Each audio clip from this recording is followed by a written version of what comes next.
Hello बच्चों, आप लोग कैसे हो? आई होप कि आप लोग अच्छे होंगे, है ना। हम लोग कुछ चतुर्भुज के बारे में कुछ पढ़ रहे थे, है ना। तो ये सब पढ़ लिए थे, इससे पहले भी कुछ पढ़ लिए थे। अब हम आगे इससे पढ़ेंगे ना। अब आगे क्या है, देखिए ये तो पढ़ ही लिए थे, है ना। ये पढ़ लिए थे, ये पढ़ लिए थे, ये इसके बारे में पढ़ेंगे, है ना। देखिए चतुर्भुज, आप और ये जो समांतर चतुर्भुज के बारे में पढ़ेंगे, क्योंकि समांतर चतुर्भुज एक प्रकार का चतुर्भुज ही है। तो समांतर चतुर्भुज के बारे में पढ़ेंगे, है ना। देखिए समांतर चतुर्भुज की कुछ प्रॉपर्टी, कुछ गुण के बारे में हम लोग पढ़ेंगे। इससे पहले आप अगर देखिए, आप लोग इतने पढ़ने में मगन हो जाते हैं यार कि वीडियो का आप ना तो शेयर करते हैं, ना तो सब्सक्राइब, ना तो लाइक करते हैं। देखिए बच्चों, अभी हम लोग शुरुआत में हैं, तो अगर आप लोग हम लोग को सपोर्ट नहीं करेंगे तो फिर कैसे काम चलेगा, है ना। तो आप लोग सबसे पहले आप वीडियो को शेयर करिए, सब्सक्राइब करिए, लाइक करिए, है ना। उसके बाद आप पेन कॉपी लेकर और बैठ जाइए, ठीक ना। चलिए देखिए, समांतर चतुर्भुज जिसको हम लोग इंग्लिश में कहते हैं पैरेललोग्राम, है ना। समांतर चतुर्भुज को इंग्लिश में क्या कहते हैं? पैरेललोग्राम। इससे कुछ प्रॉपर्टी है, कुछ गुण है। जैसे कि पहला जो इनका प्रॉपर्टी गुण है, आमने सामने की भुजाएं बराबर होती हैं, आमने सामने की भुजाएं समांतर होती हैं, आमने सामने के कोण बराबर होते हैं, विकर्ण परस्पर समद्विभाजित करते हैं, सभी आयत समांतर चतुर्भुज होते हैं, है ना। अब देखिए यहाँ पर तो पढ़ लिया, कुछ हम बता रहे हैं इसके बारे में। देखिए सबसे पहले हम समांतर चतुर्भुज बनाने जा रहे हैं, ठीक ना। देखिए सबसे पहले हम समांतर चतुर्भुज बनाने जा रहे हैं। देखिए ये मान लीजिए कि आपके पास ये जो है, आपके पास ये जो है एक समांतर चतुर्भुज, इसका नाम रख लीजिए ए बी सी डी। ये आपका एक समांतर चतुर्भुज है। तो समांतर चतुर्भुज में क्या होती है, पहले देखिए, पहली जो इनकी प्रॉपर्टी है, पहली जो प्रॉपर्टी है इसमें क्या होता है कि ये जो है, देखिए यहाँ पर ये जो भुजा है, इस भुजा के क्या होती है? बराबर होती है और समांतर भी होती है। माने ये आमने सामने भुजाएं बराबर और समांतर होती है। तो वर्ग में भी बताया कि वर्ग में भी आमने सामने की भुजाएं क्या होती है? समांतर होती है।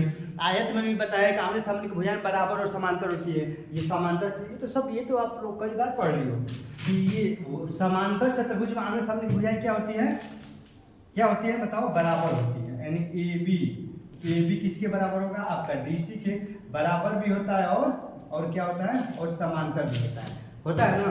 उसी तरह आपका AD जो है, देखिए AD जो है वो BC क्या है? AD जो है वो BC के बराबर भी होता है और AD जो है वो BC के क्या होता है? AD जो है BC के समांतर भी होता है ना। तो आप दो, एक बराबर वाला एक समांतर वाला आपने पढ़ लिया। अब आमने सामने कोण बराबर होते हैं।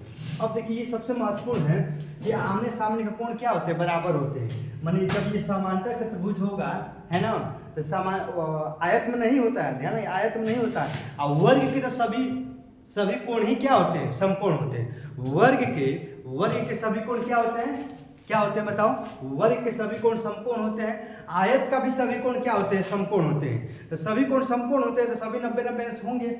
लेकिन समांतर चतुर्भुज के सभी कोण समकोण नहीं होते हैं।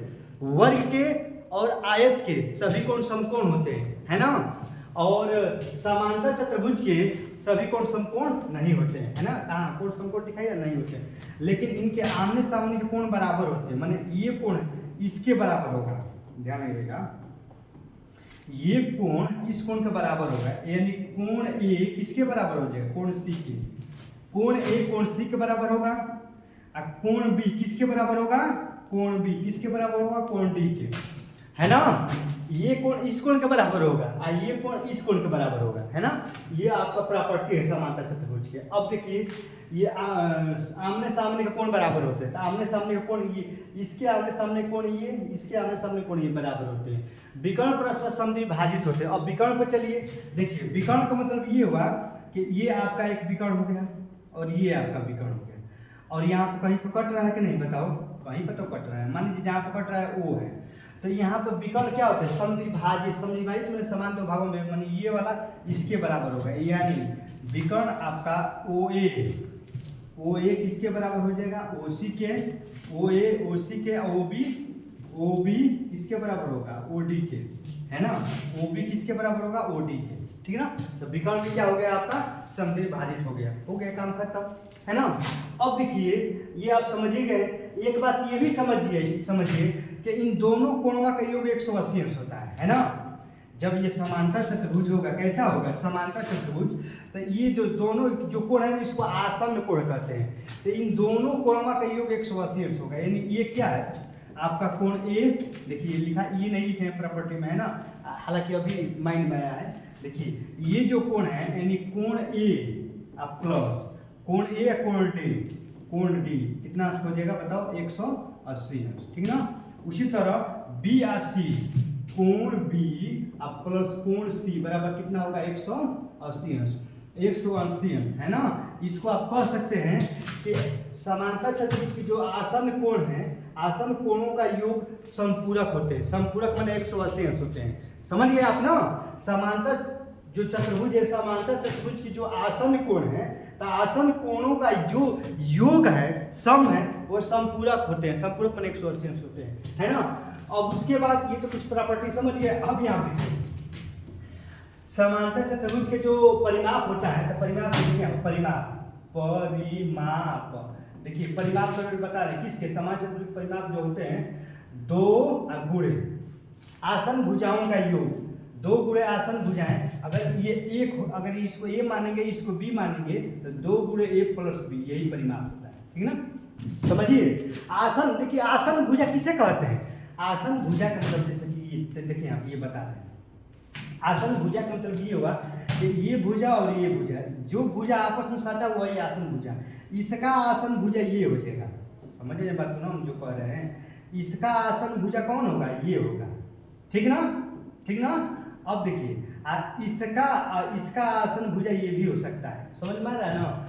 तो अगर हम कहेंगे कि आसन भुजाओं का योग, आसन भुजा का मतलब ये हुआ कि इसके आसन भुजा ये होंगे, तो अगर ये ए होगा, अगर इसको बी मानेंगे तो आसन भुजाओं का योग ए प्लस बी, ठीक ना। तो देखिए यहाँ पर समांतर चतुर्भुज का परिमाप होता है 2 कोष्ठ में ए प्लस बी, यानी 2 बराबर परिमाप बराबर 2 गुणे आसन भुजाओं का योग, ये और ये है ना। अब यहाँ देखिए समांतर चतुर्भुज के जो क्षेत्रफल होता है, क्षेत्रफल आधार गुणे क्या होता है ऊंचाई। अब तो आप कहेंगे सर इसमें तो ऊंचाई है ही नहीं, आप ऊंचाई मान लीजिए सीधा यहाँ से गिरा, यही तो ऊंचाई। देखिए यहाँ पर इसको मिटाकर ऊंचाई हम बता रहे हैं कैसे ऊंचाई इसमें निकालेंगे। देखिए यहाँ पर ये आपका एक समांतर चतुर्भुज है ना, कहो कि हाँ ये आपका एक क्या है, आपका एक समांतर चतुर्भुज है ए बी सी डी। इसमें हाइट, देखिए ऊंचाई कभी भी सीधा होता है, ऊंचाई जिस पर लंब 90 से कोण बनता है वही ऊंचाई होता है। जैसे कि अगर आप देखिए यहाँ पर ये आपका ये हो गया, ठीक है ना। जैसे कि देखिए यहाँ पर है, यहाँ से एक सीधा लाइन डालेंगे, एकदम सीधा डालेंगे, ये 90 अंश कोण बनाएंगे, कितना इसका 90, यही हाइट होता है, यही एच होता है ना। क्योंकि जब भी हाइट निकालेंगे तो जिस पर लंब रहेगा वही हाइट होता है। लंब अब इस ये तो लंब नहीं है, ये लंब नहीं ना है, ये हाइट नहीं होगा, ये सीधा जब आप डाले तो इस पर 90 अंश कोण बन गया, यही हाइट हो गया, है ना। तो समांतर चतुर्भुज का जो परिमाप 2 आसन भुजाओं का योग, तो ए है तो ये बी है, और क्षेत्रफल होता है आधार गुणे ऊंचाई। आधार अगर ए मानेंगे, तो ऊंचाई कितना हो गया ए गुणे ए, है ना। तो आई होप कि आप समझ गए होंगे, ठीक है ना। आप वीडियो को लाइक सब्सक्राइब शेयर करिए और कमेंट करिए, ठीक है ना। बाकी पार्ट जो है कल बताएंगे।